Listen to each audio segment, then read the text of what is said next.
Awesome. Right, that is working. Okay. Good morning, everybody from Claire's Squared, and in fact, Claire's Snuffily Squared. Thank you very much for joining us, and thank you, Dr. Claire Routley. Hello. Please, could you just say hello and introduce yourself for other people watching? Hello, thank you for having me. So I'm Claire Routley. I am many-hatted, I would say. So most of my time I am a legacy fundraising consultant. So I'm head of Gifts and Wills consultancy at the Legacy Voice organisation. I also have a little foot in the sort of the academic camp as well. So I spend a day a bit in a week at the Centre for Philanthropy at the University of Kent with the amazing Beth Breeze. And yes, so that's it's wonderful to keep a foot in the in the nerdy side of things. Yeah, and I also sort of teach on fundraising for CIOF, and I'm part of Regare's council. So yeah, let's keep busy. And in your spare time, you don't have any. Amazing. Apologies to everyone for the pair of us coughing and spluttering through this. So Claire, I'm acutely aware, it's one of the reasons we're doing this now, the free stuff and obviously the paid Thrive programme intake, but for many people, this is the time of year where people are being asked to reforecast and they're being asked to look at planning and budgeting and all that kind of thing for next year. Before we cover that specifically, can you just talk us through a bit of the generalities about kind of the legacy landscape at the moment? I know there are some things that have kind of been there have been some quirks to do with legacy giving, haven't there, through the pandemic? So could you just give us a bit of a chat through about what those are? Is that all right? Yeah, of course. Yeah. So, I mean, I suppose as we went straight into the pandemic, things got, I suppose, unsurprisingly, really very quiet on the legacy side. You know, lots of people, I think probably you look back and you think, how did the pandemic the lockdown sort of come as such a surprise at the point at which it did for us? Because, you know, all around the world was in a similar place, wasn't it? But I think it did sort of come as a bit of a shock to so many of us. And in terms of legacy fundraising, you know, lots of people just, I think, immediately pulled back from campaigns, you know, didn't really know what to say, how to talk about it. So things, you know, went very, very quiet for a few months. But I think what was interesting, actually, and a couple of really good things, as far as anything good could come out of the pandemic, but a couple of sort of positive things that probably happened on the legacy side of things was a lot of energy moved into stewardship of supporters, really. And more than that, I would say sort of looking at really sort of authentic communication with supporters. So lots of legacy fundraisers took time to sort of stop, breathe, actually just call their donors, their legacy pledges, again, to use that horrible jargony phrase, but to call people with an interest in legacies and just have a really sort of personal conversation with them, and, you know, really get to know them as individuals.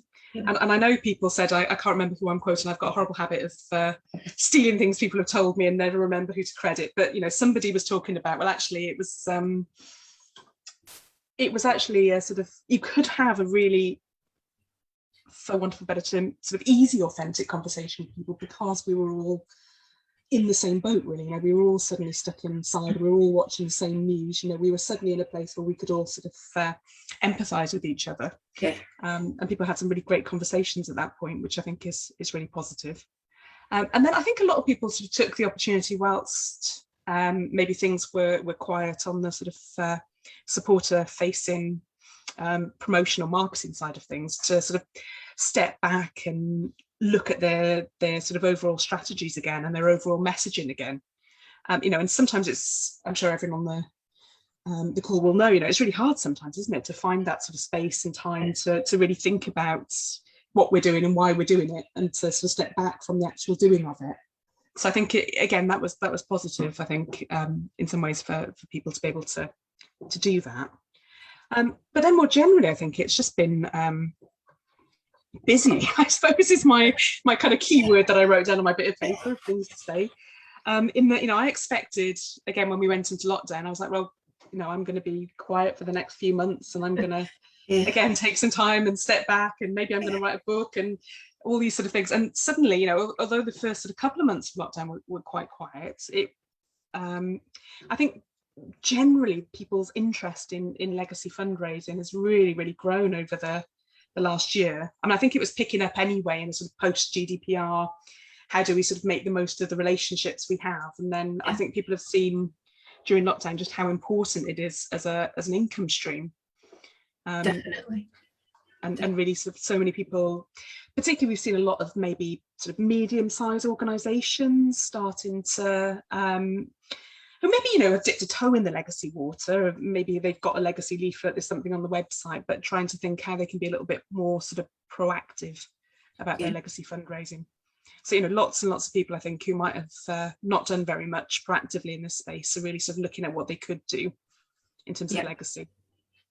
And then one thing I know we've talked about a lot on the Legacy Thrive calls is the holdups. I'm not even going to put words in your mouth. I'm just going to ask you to talk what I've put. So there are holdups. There are some holdups in the probate system which are affecting people. Are you able just to, so there may well be people watching either live or later on who have noticed things slowing down but don't really understand why. So can you just give us a bit of insight into what it is that's going on around probate and why legacies are taking so long to materialise? Yes, I think there's been a little bit of a sort of a perfect storm on that side of things. So there's been various delays at the probate service in actually enabling estates to be administered. So exactly like you say, Claire, I think the long story short on it means it's the legacy monies are still there. They're just taking quite a lot longer to go through the system. And it's a bit of a combination of new computer systems being implemented, and I guess so many people, obviously the pandemic as well on top of that is not it's not helping in terms of the who do you know that's ever had a smooth sailing into a new computer system? I don't think I can. You know it's going to happen, don't you? So no. Yeah, and I think as well as probate, there have been some delays at HMRC as well, which sort of and it's gone slightly up and down, I think. So I think they did put in place some mitigations, and things started to flow a little bit better earlier in the year, but I think again the backlog has started to build up. So I suppose as you move into the forward-looking phase, my colleagues at Legacy Foresight, who know a lot more about this than me, let me add that caveat, but they're predicting potentially there's going to be a surge of legacy income coming over the next year, as those sort of backlogs work through the system. So yes, it's a surge of the money dropping into the organisation or the recipients rather. Yeah, potentially money dropping into the organisations, but that does mean that organisations obviously then have to be able to manage that in terms of the legacy management side of things. Yes. Which is another area which, again, if people don't do a lot in the legacy space, they might not be that aware of. Yeah. But, it is a very skilled job essentially. You've got to have people in place that understand the legal side of things, but also are good people, because they're obviously working with bereaved family members, with lots of people from different backgrounds, with solicitors, and have to be able to not only make sure that things happen correctly from a sort of legal and financial perspective, but also that those relationships are managed well. So yeah, lots of organisations, I think, especially those that have the bigger income streams, are looking at how they're going to sort of manage that over the next year or so. Absolutely. So if we move on to that, like I said, there are many people who, despite it being, always happens, doesn't it? It's possibly the busiest actual face-to-face fundraising period of the year. And for those people who are on a fiscal year, financial year, you're also being asked to have a think about next year. And I think next year is still not as, no year's ever certain, is it? But there's still so much uncertainty around, well, what might happen? When we're not out of the woods yet, are we? And there's the things that, is there going to be another lockdown? Is there going to be another peak? Is there going to be all those kind of things? But also we can't predict public confidence in face-to-face or events or anything like that. But we just don't know what we don't know still, do we? I guess we've come to expect the unexpected, but we still don't know what that unexpected is. Yeah. What should people be thinking about in terms of their legacy gift planning, their, like you say, their management? If we're at that phase now, what would you be recommending people should be looking at in terms of what they should be doing activity wise, and if you can, expectations income wise for that period 22-23? Yeah, I mean, it's always, I think even in good times, the planning for legacy income or forecasting legacy budgets is tricky, to say the least. And that's partly, I think, because, again, in almost all organisations, legacy income is probably unduly affected by a small number of large gifts. Yeah. So my last charity, for example, where I worked in-house, we had, on average, these numbers always stick in my head, we had an average of 185 legacies a year, but actually half of the income depended on 6 really large legacies, if you looked historically. And I think sometimes it's easy, or people that haven't worked in the legacy space before, sometimes it's kind of easy not to realise that real sort of, I was going to say 80-20 principle, but it's a kind of 90-10, even a 95-5 principle in legacy. So to sort of understand, how reliant in a lot of organisations your legacy income is on a small number of very large gifts. So yeah, there's various kind of ways of thinking about and managing that. So again, you could, in terms of sort of what you're going to put in the budget, in terms of numbers, again, quite a common approach is really to just look at, say, average income over the last 5 years, for example, and just sort of take an average figure. And again, I remember having a conversation again in the charity I worked for with Giles Pegram, who I'm sure is a name that lots of people will know, who is sort of doing some consultancy work for us. And his take on it was actually, and I hope I'm not doing a disservice here, Giles, but I'll probably misdescribe it. But he said, well, actually, no, you can try and apply lots and lots of science to try and work out, exactly what your legacy income might be. But, it's almost guaranteed that something's going to happen. That forecast will be incorrect. So he said, that's what reserves are for, was his argument. So his argument was actually just put in a figure in the budget, which is, essentially a 5-year rolling average, with the knowledge that, that's probably going to be over or under. And if it's under, that's why charities have reserves, is in order to be able to fill that gap. I guess perhaps this is, it's slightly trickier this year, isn't it, in the sense that lots of people organisations sort of dipped into the reserves, which I guess suggests that we're going to have to sort of manage that income really, really carefully. So again, the way I found most helpful to do it in my large organisation was actually look at dividing our legacy income up into chunks. So we could look at the pecuniary income, which is your, again, for people who don't know the legacy lingo, it's the sort of cash gifts that you get. And then we had small residuaries. So again, that's a share of an estate. So small residuaries, medium residuaries, and large residuaries. And we could actually predict quite accurately the pecuniaries, the small and the mediums. Actually, most years we were pretty much on target. But as I mentioned earlier, what really then affected what the total income was those very large residual gifts. And so you had to look to manage really carefully, I suppose, whether or not those very large gifts, you could actually see any of them coming through the legacy pipeline. And I guess if you're in a situation where you just don't have the reserves to be able to sort of fill in any potential gap, I think being aware of the importance, as we said, of those large gifts, and monitoring the pipeline really carefully to see if you can see those gifts sort of coming down the line. And then potentially, I guess, organisations have to sort of cut their cloth accordingly, really, as to what's going to be happening in the short term. And again, it is definitely worth, I would say, being aware of the value that really experienced legacy managers add there, because they actually, obviously, there's not huge things that an organisation can do to affect the amount of legacy income, but No. there are some things that managers can do with things like, working with executors to ensure that gifts are paid promptly, making sure that you achieve the maximum value on estates that you are left. I think that's one thing potentially organisations could do, is just make sure that they are managing those gifts, in the best way possible, as opposed to just sort of thanking and banking them as they come in. Yeah.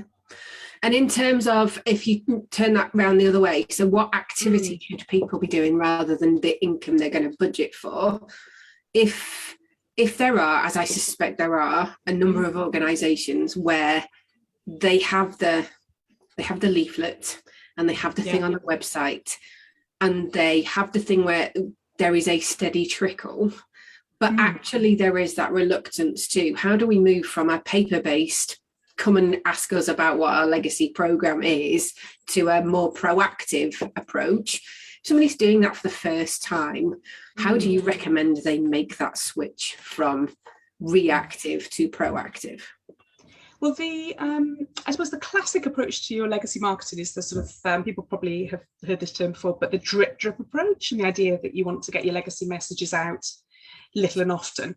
And I know we've talked about that in the Thrive group and some opportunities to do it, but I think it's definitely something that's worth reiterating. The reason it's the classic approach, I suppose, is because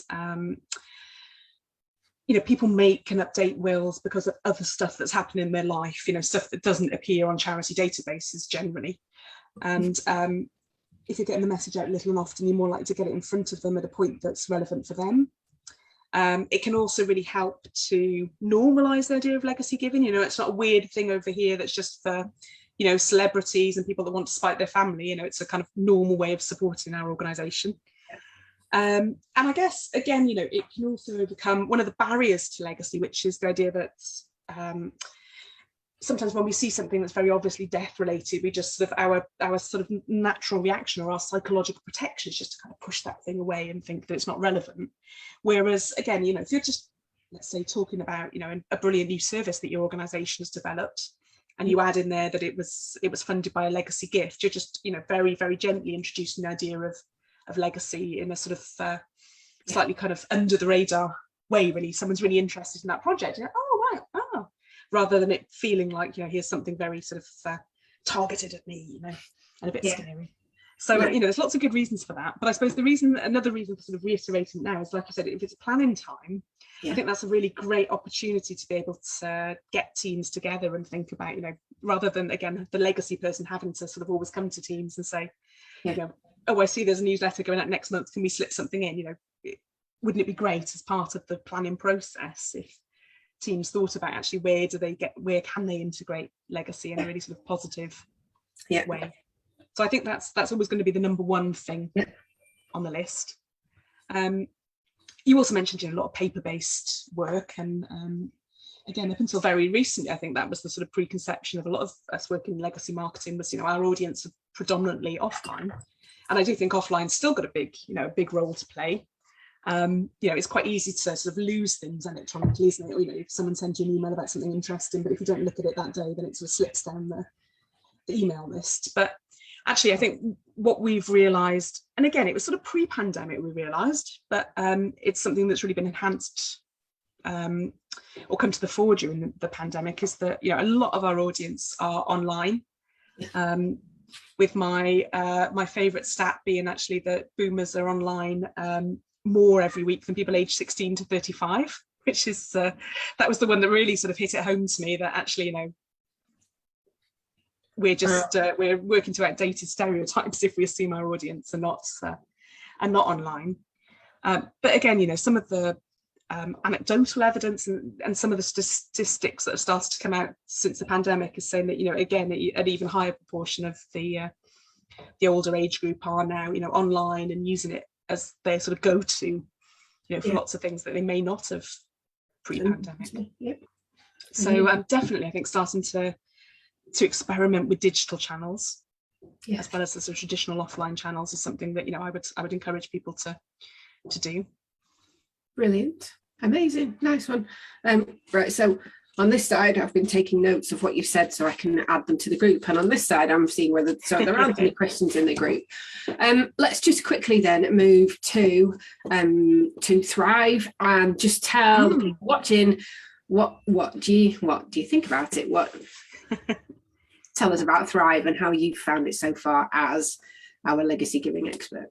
Yeah, well, I think, very obviously it's a lovely space where you can come and get that input from lots of specialists in various areas. I think that's kind of what it says on the tin.